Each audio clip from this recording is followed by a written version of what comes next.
नमस्कार, जोशी दीपमाला YouTube channel पर आपका स्वागत है। आज हम बात करेंगे जोशी दीपमाला के संपादक पंडित जी परमानंद शास्त्री जी से। शास्त्री जी बताएं, जो हम घर में सीढ़ियाँ बनाते हैं वो कौन सी दिशा में होनी चाहिए, और जो लोग सीढ़ियाँ बनाते हैं वो बीच में बनाते हैं, तो क्या वो सही है? आप अपने दर्शकों को बताएं। नमस्कार। लीजा जी, आपने बहुत अच्छा क्वेश्चन किया कि वास्तु में आज जहाँ कहीं भी जाएं, हर एक कोई चाहता है कि हम ऐसा मकान बनाए जिससे घर में सुख शांति और समृद्धि बनी रहे। क्योंकि अपनी जीवन की गाड़ी कमाई या जीवन का पूरा संघर्ष कोई भी व्यक्ति हो, चाहे वो अमीर हो, चाहे वो गरीब हो, चाहे मिडिल क्लास का हो, हर एक कोई चाहता है कि मैं महानगर में, गांव में, देहात में अपना मकान बनाऊं। लेकिन मकान ऐसा बनाओ जिससे उसकी सुंदरता, भव्यता, दिव्यता और घर में सुख शांति बनी रहे। तो आए हम वास्तु के लिए कुछ उपाय बताते हैं। यह वास्तु के हिसाब से जो आपका सीढ़ी होती है, जो दरवाजा होता है, जैसे गेट होता है, तो वैसे जब आप पहले मंजिल में, दूसरे मंजिल में चढ़ते हैं, तो आजकल तो बड़े बड़े शहरों में लिफ्ट रखी गई है, लेकिन सीढ़ी की हर जगह आवश्यकता है। बिना सीढ़ी का मकान अधूरा है। तो वास्तु में सीढ़ी का जो महत्व है, यह उसका जो पालन करने वाला होता है हर एक घर परिवार का।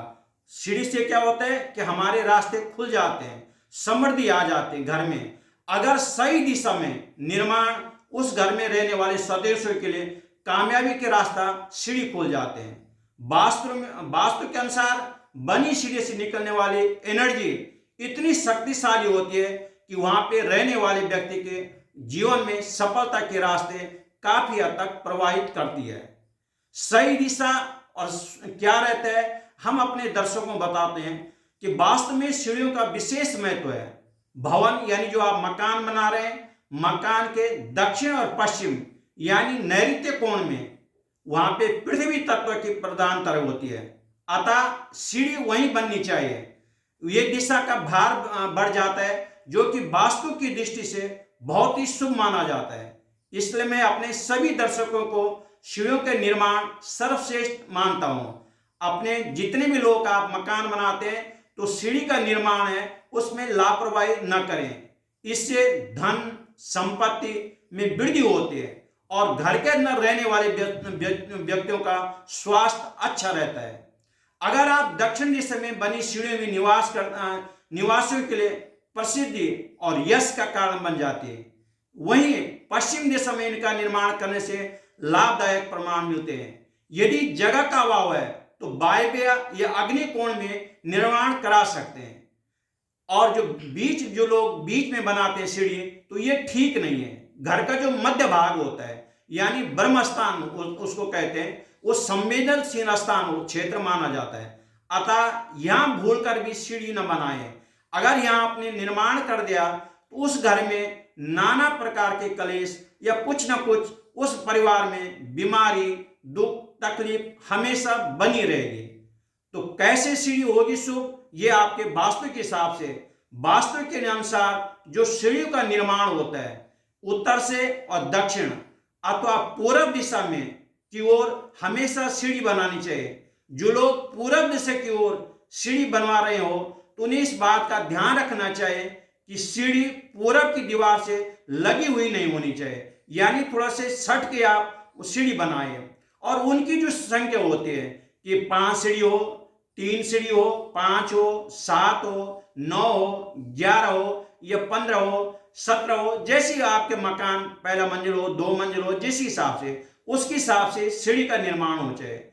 सीढ़ियों के अनुसार अंत में दरवाजा होना वास्तु नियम के अनुसार शुभ माना जाता है। लेकिन नीचे का दरवाजा ऊपर के दरवाजे के बराबर या थोड़ा बड़ा हो। इसके अलावा एक सीढ़ी से दूसरी सीढ़ी की जो लंबाई होती है, जो ऊंचाई होती है, वो हमेशा 9 इंच तक होना चाहिए, उपयुक्त माना जाता है। अगर 9 इंच की कम है तो उसमें आपका वास्तु में दोष हो जाएगा।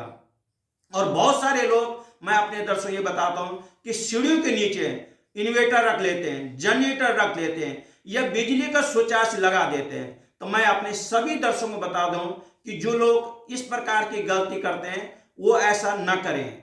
हमेशा सीढ़ियों के नीचे खुला रहना चाहिए।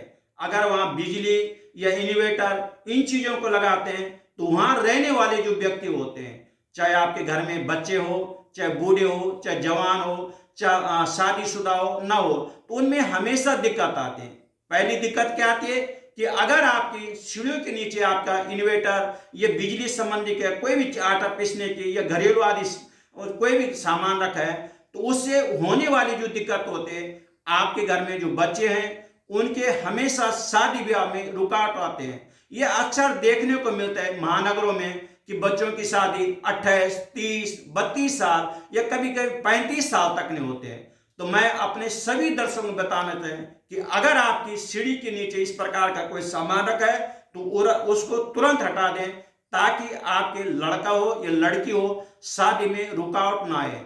ये आपके घर में पढ़ाई वाले बच्चे हैं, तो कहीं ये ना हो कि आपके बच्चे ट्यूशन में पढ़ते हैं, घर में पढ़ते हैं, स्कूल कॉलेज में पढ़ते हैं, फिर भी जो रिजल्ट होता है फेल का आ जाता है या उनके मुताबिक नहीं आता है, या आपके बच्चे कंपटीशन में जाते हैं और अगर आपकी सीढ़ियों के नीचे या सीढ़ी गलत है तो उससे आपके बच्चे के हमेशा रिजल्ट में असर पड़ेगा।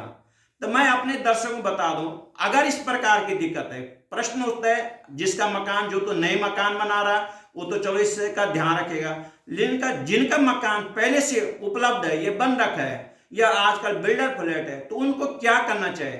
तो पिरामिड, आजकल तांबे का पिरामिड, स्टील का पिरामिड और वास्तु इस हर जगह मिल जाते हैं, दुकान में आम उसमें ज्योतिष चारे भी रख लेते हैं। तो मैं अपने सभी दर्शकों को बता दूं कि अगर आपके घर में इस प्रकार की दिक्कत है तो आप शीघ्र ही अपने घर में पिरामिड, वास्तु यंत्र या चांदी का तार मेन दरवाजे पे लगा दें, ताकि होने वाली जो दिक्कत है वो हमेशा के लिए समाप्त हो जाए। धन्यवाद।